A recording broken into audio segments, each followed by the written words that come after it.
All right, and then you were going to offer up your top 3 tips on how to make a visit to the dentist more pleasurable, or one that you would. Yeah, I'm not sure if we can get that far. People won't. Let's go for pleasurable. Let's do it. Okay. Well, there's got to be some good tips then. I think like a lot of people ask this probably more around lines like there's people that have a true phobia, you know, that have some really severe kinds of anxiety about coming to the dentist, getting dental treatment done. So in that case, like my tip is that like there's some, you know, you can get sedation, you can get happy gas, you can get Valium, like you can get all sorts of things in those really severe cases to, you know, just make sure you know, we're probably never going to be able to make the experience great for you. So let's just, you know, put you to sleep for it, or, you know, give you something that's just going to relax you for it, because we do see people coming in, they've got these phobias, unfortunately, and it means that they haven't seen a dentist, they've avoided things, and it just compounds the issue, because then they need more things done. So avoiding is, although that's what most people do, is the worst thing to do. And so I guess it's just a matter of finding a dentist who's going to be able to cater to those needs, you know, for someone that's got a real large phobia. So yeah, most practices have, you know, have happy gas, or a lot of practices have happy gas. That's what I had as a kid. That's why I became a dentist. I loved going to the dentist. I would always get happy gas, and yeah, it was a great experience. But most dentists have that. Dentists can prescribe Valium. Probably the sedation's maybe the hit and miss thing that you may not find every practice offers. I mean, we offer that at my practice here. It's fantastic for the right person. But most practices that offer it, you'll find that on their website. You know, that'll be easy to search out. So that's what I would say. That'd be my tip for the people who've got quite bad phobias or extremely anxious about coming to the dentist.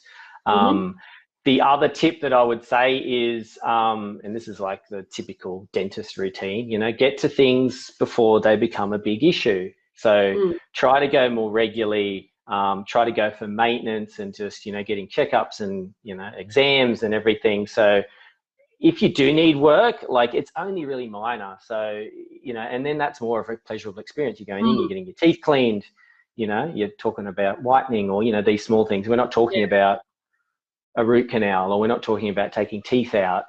You know, you're not getting toothache. So that's what we see with, you know, people that come regularly. By far, they're the ones that enjoy the dentist the most, because they're just not needing that more expensive, extensive dental work. No one enjoys paying a whole lot of money to get dental work done, you know, to save a tooth. They'd rather just have a healthy tooth to begin with. So yeah, that's right. So that's point 2 is just try to be more proactive in getting to the dentist. And then point 3 is just trying to find the right dentist for you, you know, and the right team for you. Everyone's different as to how they respond to, how they kind of are responded to, or are responded to, I'm not sure. But they will respond to a different team in a different way. So one practice may not be suitable for one person, but it may be with another. So I think seeking out the right dentist, seeking out the right team, who you're going to be comfortable with, who you're going to trust, is probably the biggest thing. You know, you got to connect with that person. You got to like them. If it's, you know, the grumpy old dentist, you know, down the road, don't go to him, you know, if that's not who you want. So yeah, definitely. I think it's like with anything in life, you know, knowledge is power, and once you get that understanding about, you know, we're speaking about all these different treatment options. I think if you can just arm yourself with as much information as you can about the practice, the team, and your specific, you know, situation, and all the different options that are available to you. I see time and time again that just helps alleviate any of that stress that people are feeling. It's like, okay, well, I feel in control. I'm understanding the process, what I'm going through.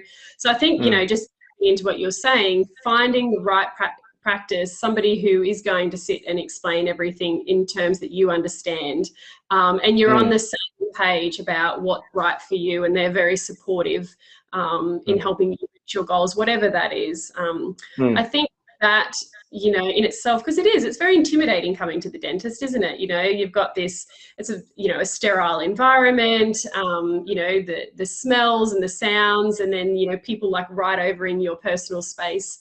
And so, you know, you have to like your dentist and like the dental team, and feel like you're in the right place. So and we're lucky, you know, like up here at, you know, in this practice where we are, Beck, we have such a range of different dentists. You know, you've got like myself that does things one way.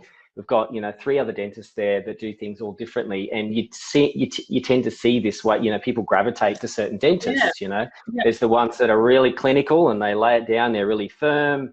There's the ones that are a bit more kind of jovial and jokey and maybe not go into a whole lot of detail, and there's no right or wrong. You know, like it's just, you know, we're lucky here. We've got that variation. You know, at a practice where it's a single dentist, you know, you may not have that luxury to be able to pick and choose. So, I mean, that's part of the reason we created AirSmile, isn't it, Bex? Like, it's about forging that right connection so the patient, you know, that people are going to be happy. The dentist is going to be happy because they've got a patient who likes them, and vice versa. So it's just such a big range, and, you know, we're just so different, each of us. So it's hard to make that connection. Yeah, absolutely.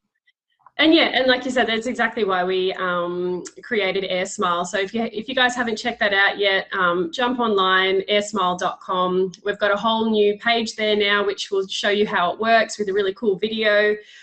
So, you know, if you're in a situation where you've been to a dentist recently and for whatever reason it didn't feel right, or you'd like to get a second opinion, get more control, get better understanding about what the right care is for you, you can scan in that plan into AirSmile, and you'll get instant quotes on the same services that that you've been told that you need.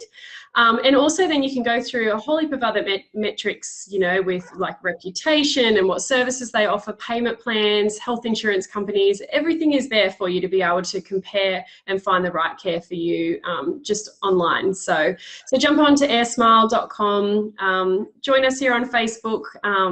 You know, follow us along. We'll be on here on a regular basis answering more questions. So if you do have anything that you would like to discuss, we will have Heath discuss while we're live on the chat.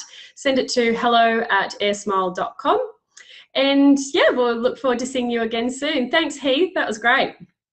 Thanks, Bex. Have a good night, everyone. Thanks for listening. Bye. See you later. Bye.